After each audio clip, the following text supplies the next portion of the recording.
Now I will explain about the if condition.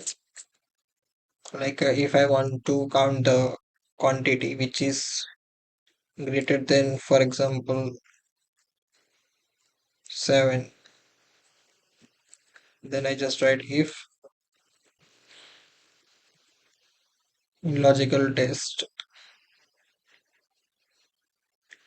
I have to select this call cell greater than 7. Now value if true. If it's true, then I will write yes. If it's false, then I will write no. Now I will drag. So yes, which is quantity which is bigger than 7, it's saying yes, others is no. Let's see if I change this value to 1, then it will change to no.